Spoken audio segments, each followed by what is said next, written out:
Radhanath Swamiji, the second question, which again it's two kind of in one, and if people wanted to ask that if you're with someone who has no religious belief of the afterlife, of the soul everlasting, and even if it's a child you had asked who doesn't know, how can you support them and be with them at that time? Well, the most beautiful way of helping a child in that transition is two things, is giving them a lot of love, and giving them a lot of support, and giving them as much as they can understand, a real understanding of the beauty of life, and how they are that life, and that can never be taken away. So just to be with them in love and the love of who they are, the life within them. Yeah, through our prayers, through our wisdom.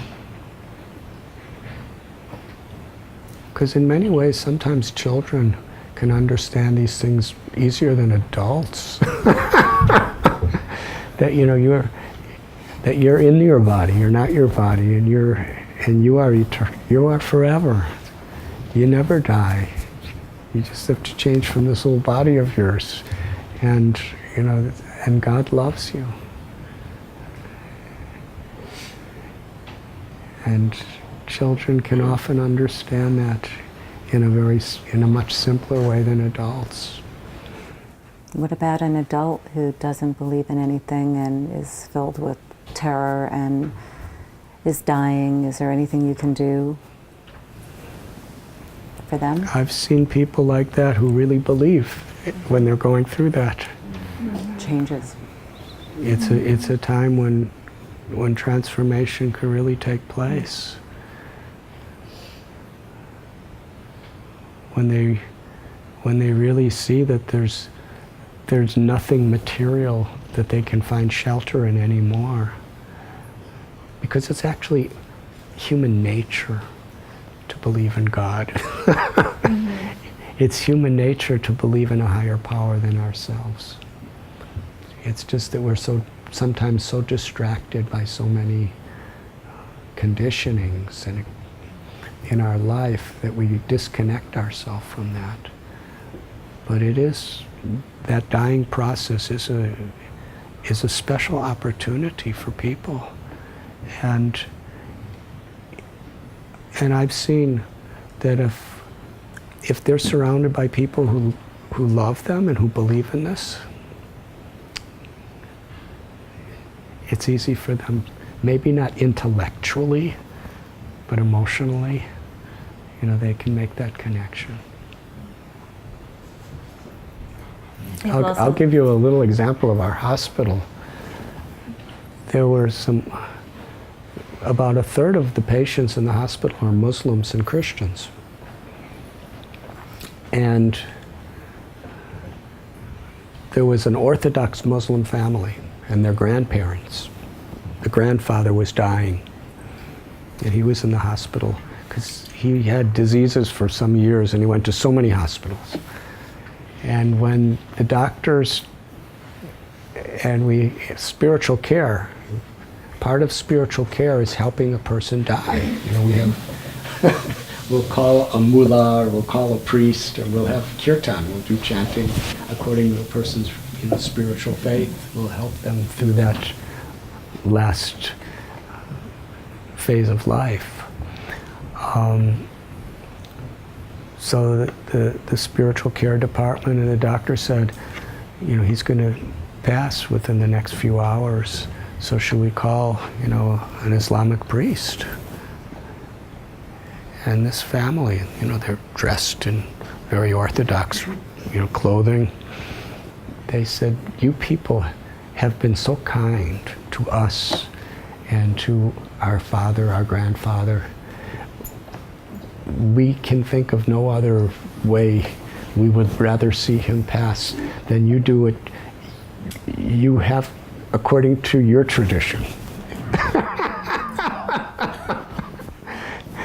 So, they were chanting Hare Krishna. Because we have like a department for people who are dying. They come in and they sprinkle holy waters and they put on holy leaves, tulsi leaves, and they were chanting Hare Krishna. And the whole family was just joining us because they felt that, that we cared and we loved him. And that happens sometimes.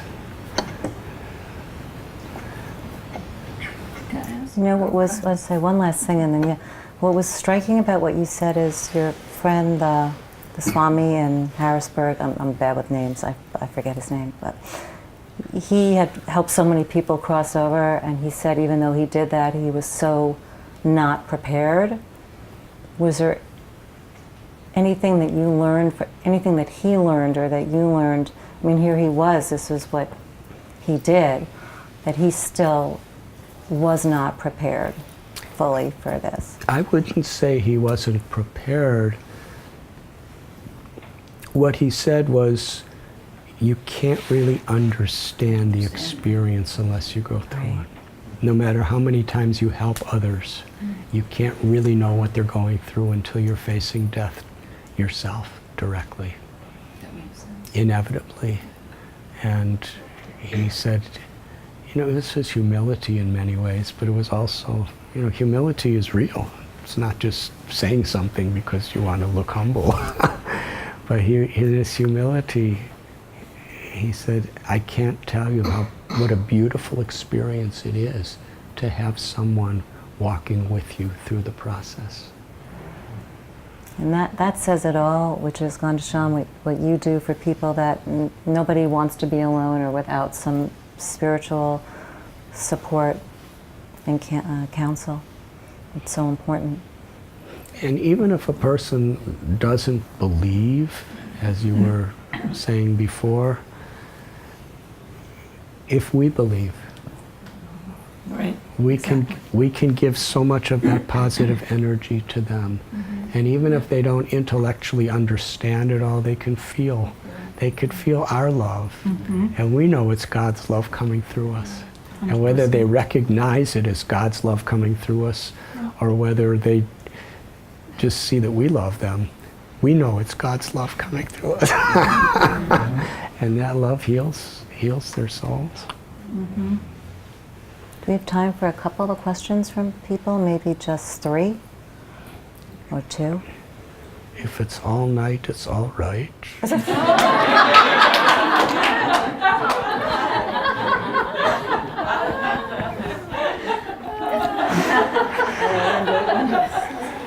Well, I was just, I think you almost That's not from Bhagavad Gita.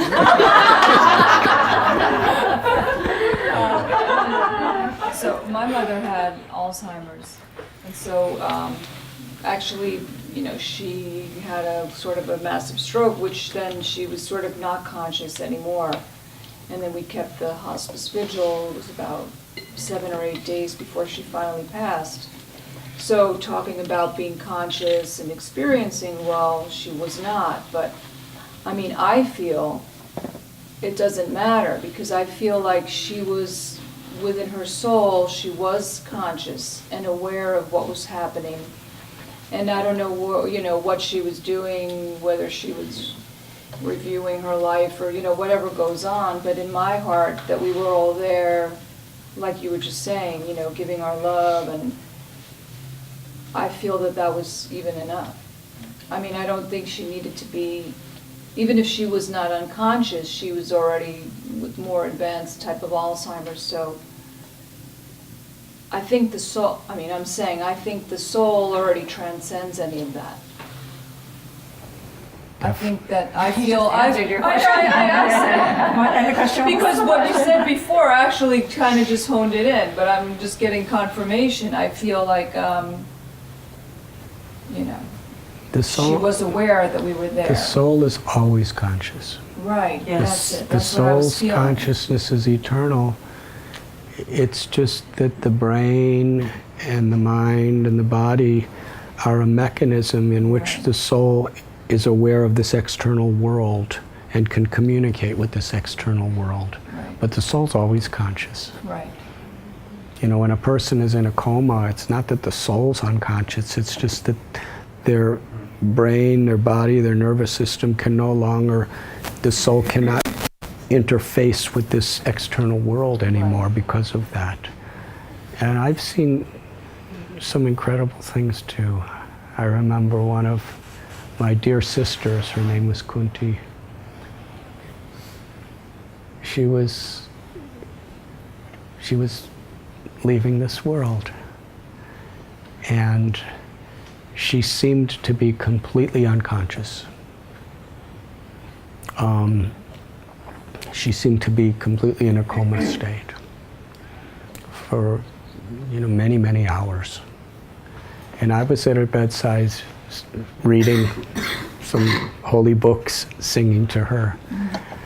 And her daughter, just not long before she passed from the world, her daughter, you know, she's a devotee of Krishna, and she said to her mother, Mata, that's what the word for mother in India, although they were Americans. The daughter said, Mata, I want to thank you for giving me Krishna in my life. And when she said that, the mother didn't move, but tears started flowing from her eyes. And it only happened when her daughter said that. And my mother had Alzheimer's also. And I remember I went to see her once with my father. And my father, you know, they had such a loving relationship, my mother and father. It was quite amazing. They came to India even to meet me several times. And my father was trying to get her to say something. And she hadn't talked or recognized externally anybody for many days. You know, there was no communication. And my father, he was telling her like jokes that for, you know, they were married for 58 years. And jokes that he would tell her before they were even married. It always made her laugh. And he was trying to do everything. We're just sitting, she's sitting on a chair, you know, somebody put her on a chair and she's like this.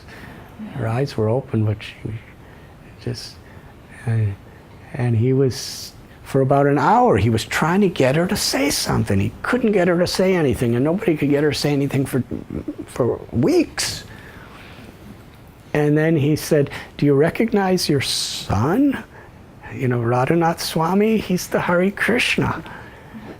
And then my mother, suddenly a big smile came on her face and she said, Hare Krishna.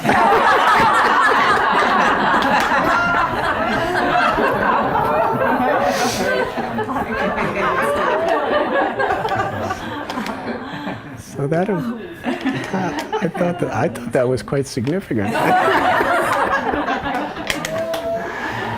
And after that, for several weeks, the only way my father could get her to respond is he would say Hare Krishna, and she'd go, Hare Krishna.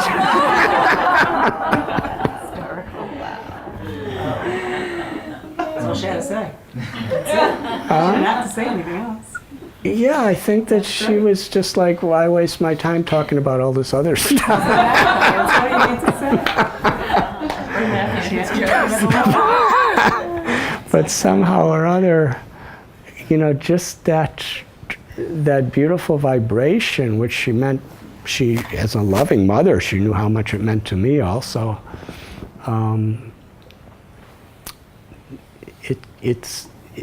It just allowed that interaction. It awakened that ability to interact. So the soul is always aware, and it's always conscious. During its transition, can it be impacted by negativity and fear and all of the emotions that come on the human side of those who are there as their path? Can that be imprinted negatively, or is the soul just bigger than all of that? It doesn't matter. The soul is divine. Right. The soul is not changed by the situations of this world. But there's something called ahankar. There's the real ego, that I am an eternal part of God. I'm an eternal lover of God. We're all brothers and sisters. That's the true ego. But the ahankar is the false ego, where we, like in a dream, we conceive ourselves to be these various designated forms of identity that we have. I'm man, I'm woman, I'm black or white or red or yellow or brown, or I'm American or Russian or Indian or Pakistani, or I'm young or old, or I'm happy or I'm distressed. And we experience the soul in that dream state where it forgets its own self. It's identifying with this external form and the different designations of this external form. And then it experiences life through the body, the mind, and the senses. So when the mind is in a miserable state, it's not the mind that's miserable, it's the soul. Because the mind is just like a subtle element, like air kind of, but subtler than air. But when the soul is experiencing life through that mind, it's feeling misery. It's like a dream. It's like this is such a beautiful home of Barbara's, and if tonight I go to sleep and I'm hearing her, and the birds are singing, and her motherly love is just completely, satisfying every desire we could have, which is the way Barbara is, and I'm sleeping, and I'm dreaming that a tiger's about to eat me, right? And I'm running away from the tiger. And the tiger's running full speed at me. And my legs don't move. You ever had a dream like that? Where you really want to get away, and the legs just don't move, and you're going, come on, legs move, and your legs don't move, and the tiger's coming closer and closer. You're really afraid. So much afraid that people in their dreams, sometimes they start screaming and everything. Yeah. But then you wake up, and you realize, actually, there's no tigers. There's nice birds singing. So, when we dream that we are just of this world and we forget our true identity and the safeness and the protection and the shelter that we really have with God, all of us, then we identify and we suffer. It's me that's suffering because I'm identifying with the dream. And therefore, spiritual enlightenment is called awakening. It's awakening to our true self. The more we have, the more we could give. Mm-hmm. The more love we have, the more love we could give. The more compassion we're connected to, the more compassion we can be instruments of. So, our own spiritual search is very much so that we could tap into and connect to a power of grace within ourselves. And the more we're tapped into that, the more we can actually help others. And helping the person who's leaving, helping the relatives around, it's really an inseparable expression of compassion. If you have a compassionate heart, you're going to really feel for the loved ones and help them in their transition of losing a loved one, in the same way that we're helping the person who's going to have the transition. Their transition is they're going to leave this body of theirs, a phenomenon we call death, which is a transition. So we're helping them in that transition so they can make it gracefully, and they can enter into a more beautiful space. But at the same time, if we're feeling compassion, we're feeling compassion for those who are going to lose the loved one, which is oftentimes much more painful because they have to live with the loss. Sure. And it's a beautiful time to really give them enlightenment, because they'll probably, for most people, they'll never be more receptive than in that tragic state. I know when my mother did pass away, I was in India at the time, and I came back to Chicago, and it was quite amazing, because my two brothers and my father and my mother, they all decided that when she passes, they were going to do something that has never been done in our family in history. They decided to cremate her. And they decided to give the ashes to me to bring to India. Wow. Because she said, she told them, and they really believed it, that she's so proud of what you're doing. She wants her ashes in India. So I put her ashes in the river Ganges. And there were like 3,000 people of our congregation praying and chanting beautiful prayers as I put her in the Ganges and in the Yamuna too. And there was a very famous rabbi who was presiding over the last rites at a Jewish funeral home, and they asked me to give the eulogy. You know, I'm a Swami. And there's all the aunts and uncles and friends and everyone, my brothers and their wives. So I spoke. And you know, it was a time when people really were feeling the pain of losing a loved one, because she was a wonderful lady. People really loved her. And I remember some of her best friends were there, you know, the elderly ladies.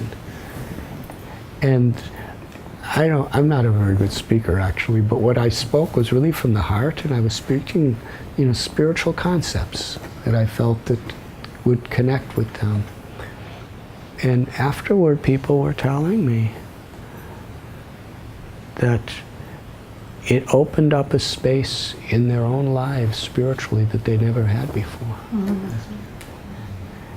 Now, if I went to their house on a normal day and I told them that stuff, they would have, you know, just eat this stuff and go, you know.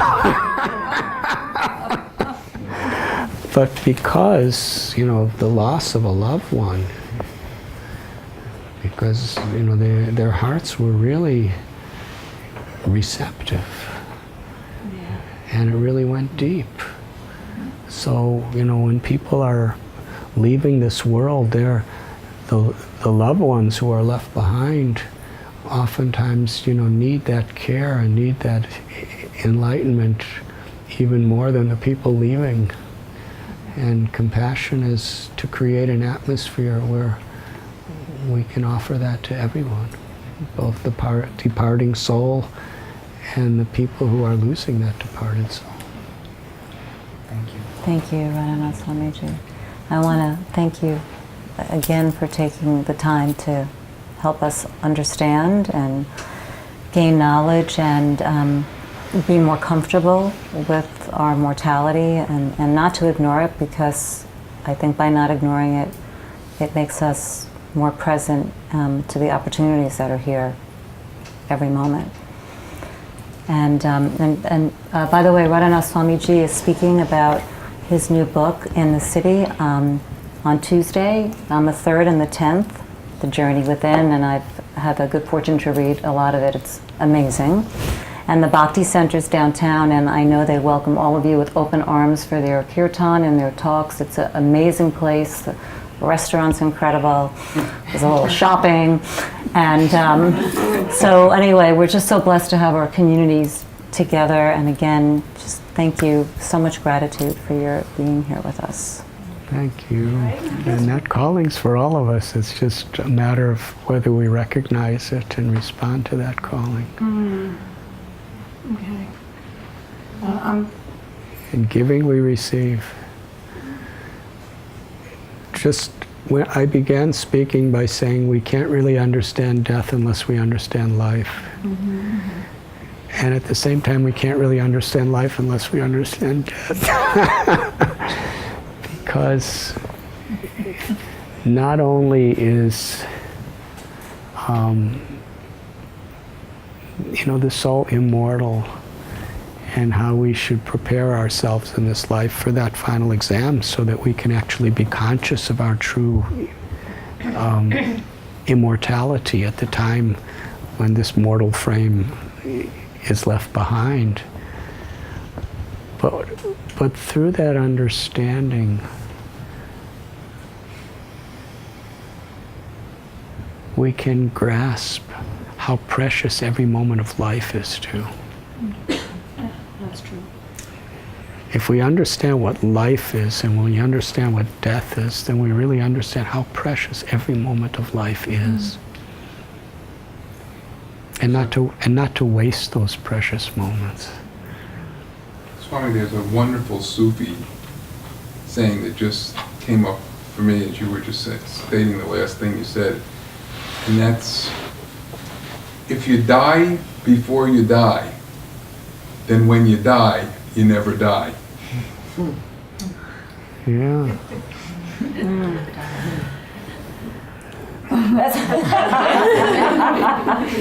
That means, in one sense, from our perspective, that means you die to the illusion of your false ego. Of your false ego, of your separate self.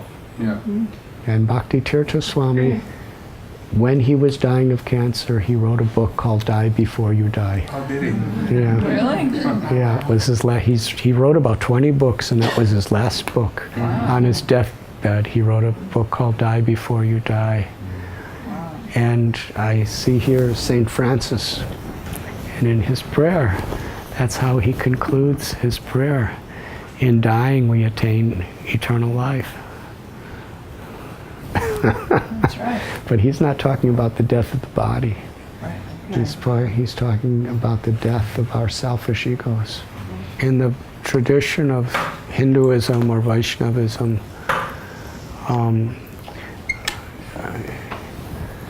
usually kirtan, the chanting of Krishna's names, is to help the person to attain that enlightened state. Chanting the whole time. And it's tradition that the kirtan goes on for several hours after the body leaves.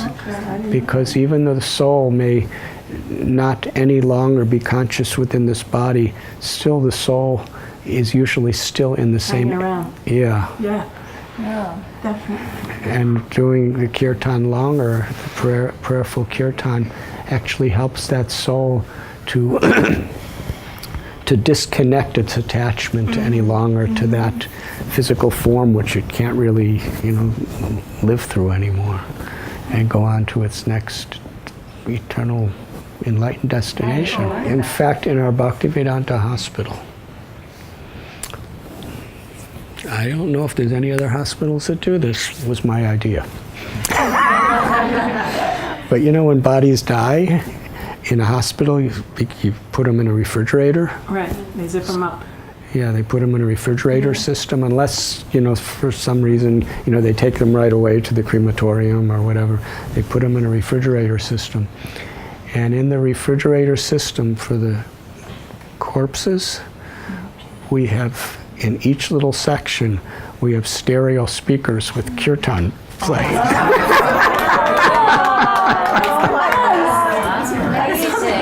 I want to die there. Let's go. First we'll work there and then we'll die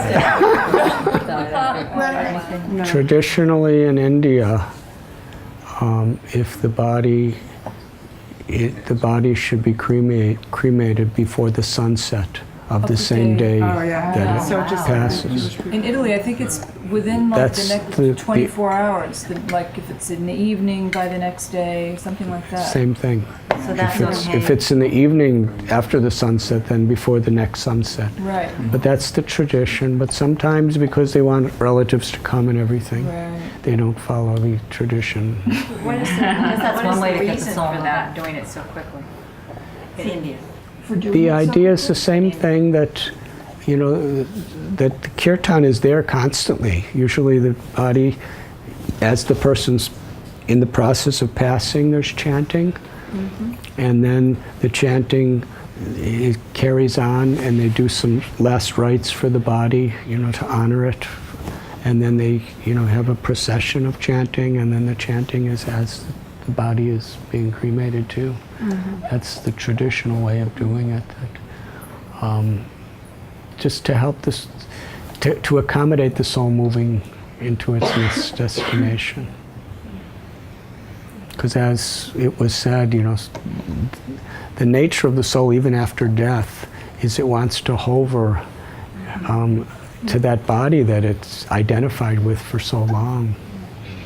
I thought maybe that also that they want to like check out everybody, you know, that everybody's okay, you know, the fact everybody who's left, you know. Yeah. I don't know. It's just we don't know, but I like that thought. That they're comforting those who they've left that behind. they're just making sure everybody's okay and loving each other and supporting each other. And Right? Well, you know, we're going to talk about that in the class. We are going to talk about it, and with that, we are going to say good night. Thank you guys. Thank you everybody for coming.